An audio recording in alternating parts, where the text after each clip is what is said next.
Rock Roman রেন্সকে ধোঁকা দিবেন এবং কোডি রোডসকে সহযোগিতা করে কোডি রোডসকে নতুন আনডিসপিউটেড ডাব্লিউডাব্লিউই ইউনিভার্সাল চ্যাম্পিয়ন বানাতে পারেন এই বছরের রেসেলমেনিয়াতে।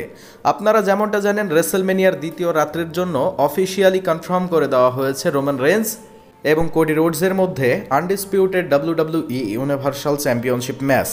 এই ম্যাচটিতে স্বাভাবিকভাবেই রোমান রেন্স কোডি রোডসকে হারিয়ে সাকসেসফুলি আনডিসপিউটেড ডাব্লিউডাব্লিউই ইউনিভার্সাল চ্যাম্পিয়নশিপটি রিটেন করে নিতে পারেন।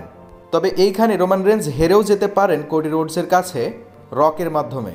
আপনারা যেমনটা জানেন, হলিউড সুপারস্টার দ্য রক তিনিও ব্লাড লাইনে যুক্ত হয়েছেন। তবে ব্লাড লাইনে যুক্ত হবার পর থেকেই রোমান রেন্স নিজেকে হেড অফ দ্য টেবল এবং ট্রাইবাল চিফ হিসেবে দাবি করছেন।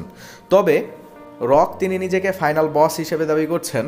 তবে সর্বশেষ স্ম্যাকডাউনের এপিসোডে আমরা জানতে পেরেছিলাম রোমান রেঞ্জের নিচেই ফাইনাল বস রয়েছেন। রক যেটা করছেন সেটা রোমান রেঞ্জের আদেশেই করছেন।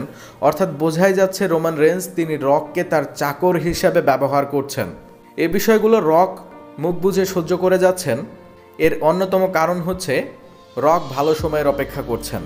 তো ভালো সময়টা হয়তো বা রেসেলমেনিয়াতেই হতে পারে। রেসেলমেনিয়ার দ্বিতীয় রাত্রে রোমান রেন্সকে ধোঁকা দিতে পারেন রক এবং রোমান রেন্সকে সহযোগিতা করতে এসে উল্টা রোমান রেন্সকেই আক্রমণ করে কোডি রোডসকে সহযোগিতা করে কোডি রোডসকে চ্যাম্পিয়ন বানাতে পারেন এবং রোমান রেন্স নিজেকে ট্রাইবাল চিফ বা হেড অফ দ্য টেবল হিসেবে দাবি করছেন, সে বিষয়গুলো একেবারে স্ম্যাশ করে দিতে পারেন রক। আর রোমান রেন্সকে ধোঁকা দিয়েই কোডি রোডসকে চ্যাম্পিয়ন বানিয়ে রোমান রেন্সকে সেখানে টাইটেল হারাতে পারেন রোমান রেন্সের ভাই দ্য রক। তবে আপনাদের কি মনে হয়, রেসেলমেনিয়াতে রক রোমান রেন্সকে ধোঁকা দেবেন কিনা? অবশ্যই কমেন্ট করে জানাবেন। ধন্যবাদ।